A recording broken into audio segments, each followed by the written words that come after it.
Hello friends, welcomes to Bhuvana's channel 27.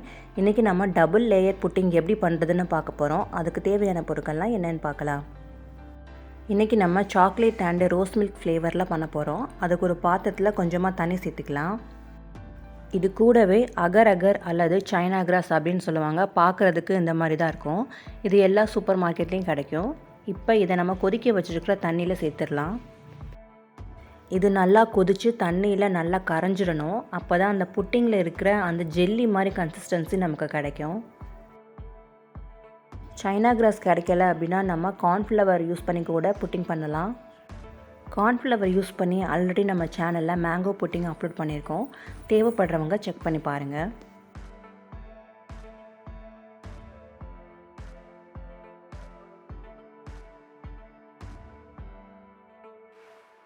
இப்போ பாருங்கள், தண்ணியில் நம்ம சேர்த்த சைனா கிராஸ் நல்லாவே கரைஞ்சிருச்சு. இப்போ இது கூடவே நம்ம சூடாக இருக்கிற பாலை சேர்த்துக்கலாம்.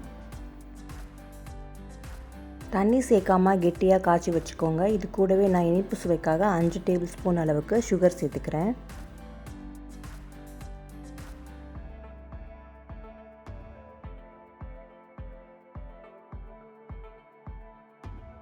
சுகர் பாலில் நல்லா கரைஞ்சதுக்கப்புறமா ஒரே அளவில் இருக்கிற 2 பவுலில் ஊற்றிக்கோங்க.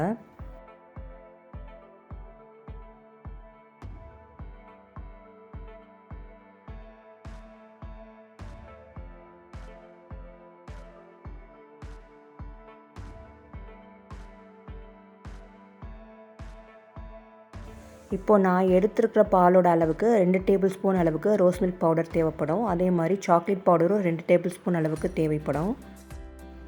பால் சூடாக இருக்கும்போதே ரோஸ் மில்க் பவுடரும் சாக்லேட் பவுடரும் நம்ம கலந்துடணும். ஆறுனதுக்கப்புறம் சேர்த்தோம் அப்படின்னா சரியாக கரையாது, கட்டி கட்டியாக இருக்கும்.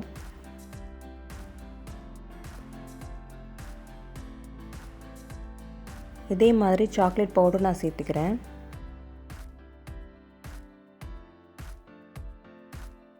கட்டிகள் எதுவுமே இல்லாத மாதிரி நல்லா கரைச்சி விட்டுக்கோங்க.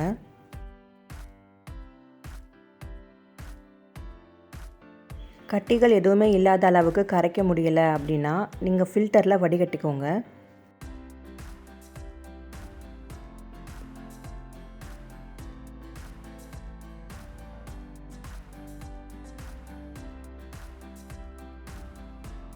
பாருங்கள், இப்போ இந்த அளவுக்கு கட்டிகள் எதுவுமே இல்லாத மாதிரி கரைச்சி விட்டுக்கோங்க. 2 அளவுகளுமே ஈக்குவலாக இருக்கிற மாதிரி பார்த்துக்கோங்க. இப்போ இதை ஒரு பவுலில் நம்ம சேர்த்துடலாம். முதல்ல நான் சாக்லேட் மிக்சர் சேர்த்துக்கிறேன். இது நல்லா ஆறுனதுக்கப்புறமா ஃப்ரீசரில் ஒரு 1 ஹவர் வச்சுருக்கணும்.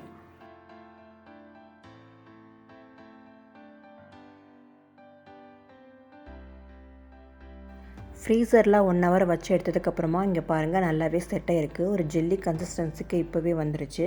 நல்லா செட் ஆனதுக்கப்புறமா இப்போ நம்ம ரோஸ் மில்க் மிக்சரை சேர்த்துடலாம். கீழே உள்ள மிக்சர் நல்லா செட் ஆனதுக்கப்புறம் தான் மேலே உள்ள மிக்சர் நம்ம சேர்க்கணும். அப்போ தான் ரெண்டும் ஒன்றோட ஒன்று மிக்ஸ் ஆகாமல் இருக்கும். தனித்தனியாக நமக்கு லேயராக தெரியும். இப்போ இன்னும் ஒரு 1 ஹவர் இதை ஃப்ரீசரில் வச்சு எடுக்கலாம். இப்போது பாருங்கள், இன்னும் ஒரு 1 ஹவர் நான் ஃப்ரீசரில் வச்சு எடுத்ததுக்கப்புறம் எப்படி அழகாக லேயராக செட் ஆகிருக்கு அப்படின்னு. இதே மாதிரி ஸ்ட்ராபெரி, மேங்கோ, பைனாப்பிள், பாதாம் எல்லா ஃப்ளேவர்லேயும் நம்ம புட்டிங் பண்ணலாம். இந்த ஈஸியான ரெசிபியை நீங்களும் ட்ரை பண்ணி பாருங்கள். ட்ரை பண்ணி பார்த்துட்டு எப்படி வந்துச்சுன்னு கமெண்ட் செக்ஷனில் சொல்லுங்கள். தேங்க்ஸ் ஃபார் வாட்சிங்.